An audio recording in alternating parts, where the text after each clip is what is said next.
What gets me excited about my job is when I see young people starting to grow and really make good decisions and take ownership for their lives, and I get to see that in both roles. Welcome to This is West, the podcast that explores the diverse voices and stories of Madison West High School.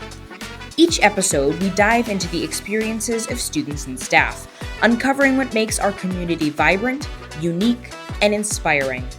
Join us as we celebrate the people who bring West to life.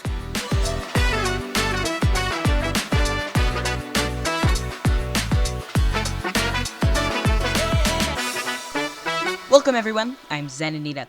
Our guest today is none other than the head coach of football, Go Regents, and our school's PBIS coach. Please welcome to the show, Mr. Wolfgram. I'm from Madison. I actually went to West High School. Oh, that's lovely. Class of 1999.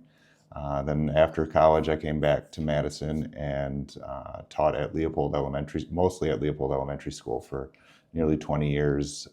Eventually started as an assistant coach in boys basketball and football here. And then about 3 years ago, I was hired as the head football coach. And then last year, I came over to the building during the day. That's great. So that kind of ties us into, what do you do here? I know you're something else besides the head football coach. So my role this year is positive behavior support coach. I'm still learning some of what that role entails at the high school level, but it's really about supporting teachers and kids and school staff and creating an environment that's positive and focused on learning and growth.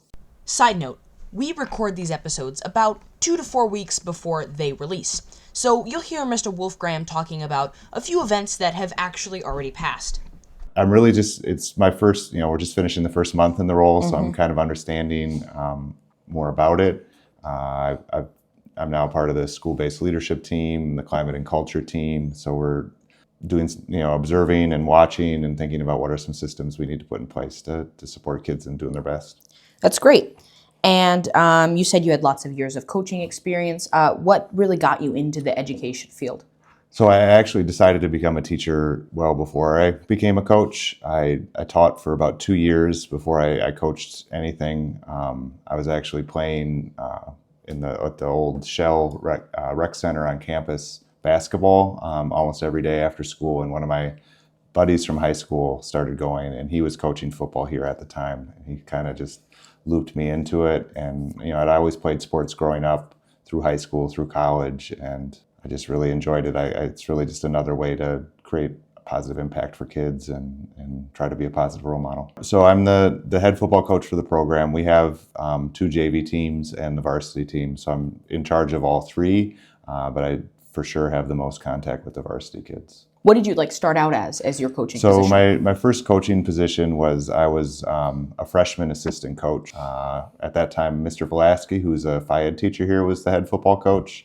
And I did that for a year, and then I was a JV football coach for 5 years, and then I took a year off for grad school, and then when I came back, I was the varsity offensive coordinator for a couple years. Then I actually took about 8 years off from coaching football when my wife and I had some children, and eventually I initially came back as a basketball coach with Coach Gaines. I was his assistant with the JV boys basketball team for a few years. So what would you say motivates you to come to work every day in the morning and coach these kids, both in positive behavior and in sports? That's a really good question, Zen. I would say what gets me excited about my job is when I see young people starting to grow and really make good decisions and take ownership for their lives, and I get to see that in both roles that I have here at West. And what would you say the biggest challenge of either coaching position is? One of the easily finding time to do all the things that you want to do, and then you never have enough, so then it's prioritizing which ones are most important.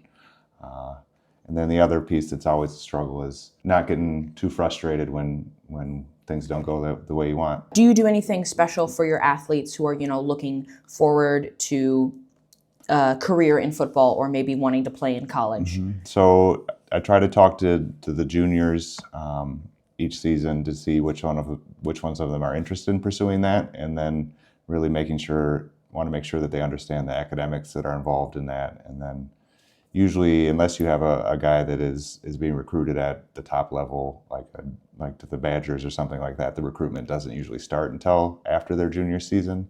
So college coaches will reach out, and then I try to, as much as possible, connect the guys with those coaches. Yeah, we've been improving. We've won. Right now we're 4-4, which is as many games as we won the first 2 years combined. We really played a tough game against Verona, which is one of the top teams in the state, for homecoming on Saturday. Yesterday we played Janesville Craig down in Janesville and struggled a little bit. They beat us pretty good. We've got one more regular season game left next Friday against Middleton, and that's going to be a big one for us. If we can win that one, we qualify for the playoffs, which West hasn't done for a while. All right, well, fingers crossed. Hopefully, folks, they know a little bit more about the man behind the Regent football team and also the guy behind ensuring supportive space at West and having positive behavior. Thank you so much for coming on the show today, Mr. Wolfgram. Thank you, Zenon. Thank you for tuning in to This is West. We hope you have enjoyed getting to know a little more about the amazing people who make Madison West High School what it is. Stay connected with us for more stories and voices in future episodes.